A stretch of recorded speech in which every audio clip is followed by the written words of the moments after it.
એક શેઠ હતો, એક શેઠાણી હતી. શેઠ ધનવાન તો ઘણા હતા. બંગલો હતો.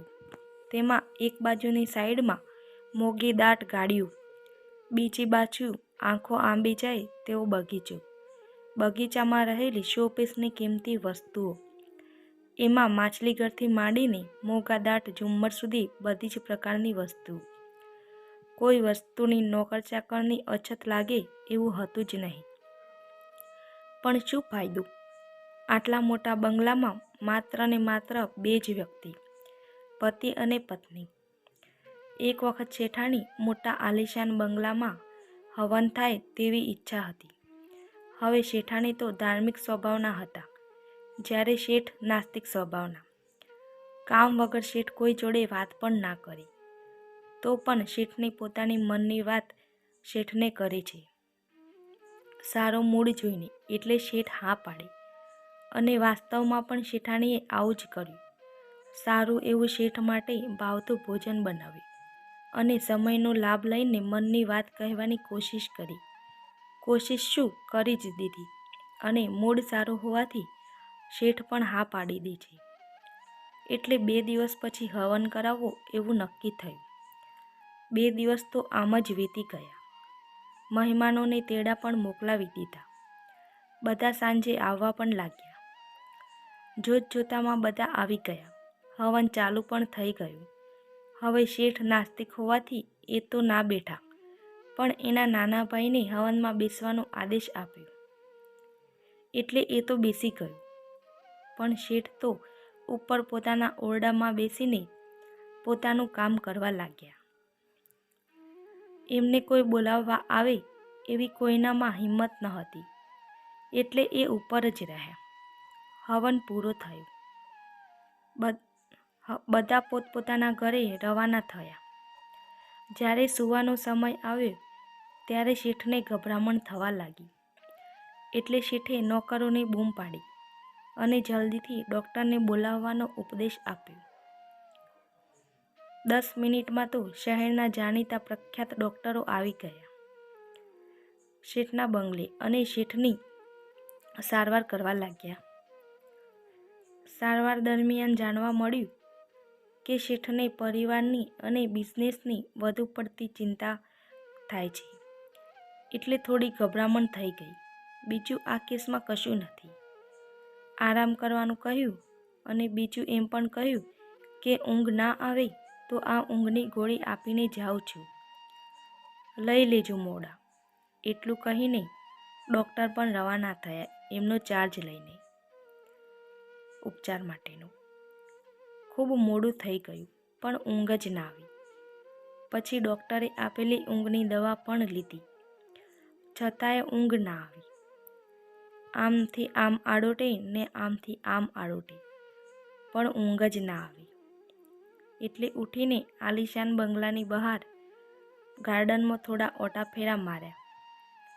તો પણ ગભરામણ તો ચાલુ જ હતી. પછી બંગલાની બહાર નીકળી ગયા. ચાલતા ચાલતા ક્યાંય પહોંચી ગયા. ખુદને પણ ભાન ન હતું. જ્યારે ભાન આવ્યું ત્યારે એ એક ચબૂતરા નીચે એક નાનો બાંકડો હતો ત્યાં બેસી ગયા. એ જગ્યા જોતાની સાથે પોતાના બાળપણના દિવસોમાં સરી ગયા. પોતાનું બાળપણ યાદ કરવું કોને ના ગમે? રાતના 3 તો વાગી જ ગયા હતા. હવે તેઓ ત્યાંથી ઊભા થઈને પોતાના ઘરે જવા રવાના થયા. જગ્યા ખૂબ જ સન્નાટાથી ભરેલી હતી, જો કે ડરાવની ન હતી. જેવા આગળ ચાલવાની શરૂઆત કરી તેવામાં સામેની એક ઝૂંપડપટ્ટીમાંથી એક નાના બાળકનો રડવાનો અવાજ આવ્યો. શેઠને થયું કે કેવા લોકો છે, પોતાના બાળકને સવારમાં કેમ મારવાનો જીવ ચાલતો હશે. જેને નથી એને જ આ વાત સમજાય, બાકી જેને આપે એની કદર ક્યાં કોઈ દિવસ થાય છે. પહેલાં તો મન ના માન્યું. ત્યાં જઈ રડવાનું કારણ પૂછવાનું.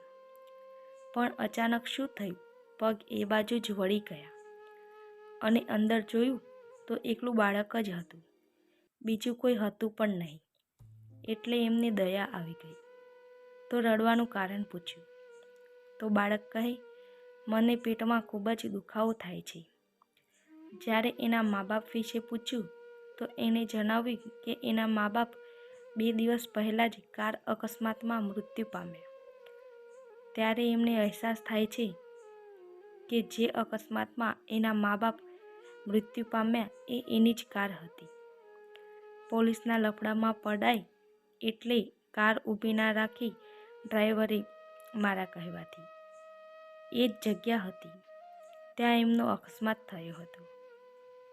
કહેવાય છે ને કે જેવું તમે બીજ વાવો છો એવું જ ફળ તમને મળે છે. એટલે એ શેઠ જલ્દીથી એમ્બ્યુલન્સ બોલાવે છે અને બાળક સાથે એ પણ હોસ્પિટલમાં જાય છે અને સારું થતાં એ પોતાના બંગલે લઈ જાય છે. બધી વાત જ્યારે શેઠ શેઠાણીને કહે છે ત્યારે શેઠાણી એ બાળકને અપનાવી લે છે. એક બાળકને પારકા તો પારકા પણ મા બાપ મળી જાય છે અને સંતાન વિહોણી માતાને એક ફૂલ જેવું બાળક મળી જાય છે. કહાની નાની જ છે પણ સમજવા જેવી છે. કોણે કીધું ચમત્કાર નથી થતા? થાય જ છે, પણ તમારો રસ્તો સીધો હોવો જોઈએ, કોઈ પણ સ્વાર્થ વિનાનો. શેઠને હવે સમજાયું કે આ ગભરામણનું કારણ શું હતું. કહેવાય છે કે તમે ધર્મથી તો પીછો છોડાવી શકો છો, પણ કર્મ તો તમારા પડછાયા સમાન છે, તમારો પીછો ક્યારેય નહીં છોડે. મિત્રો, સ્ટોરી ગમી હોય તો વિડીયોને લાઈક કરજો, કોમેન્ટ કરજો અને પ્લીઝ ચેનલને જરૂરથી સબસ્ક્રાઈબ કરજો. આભાર.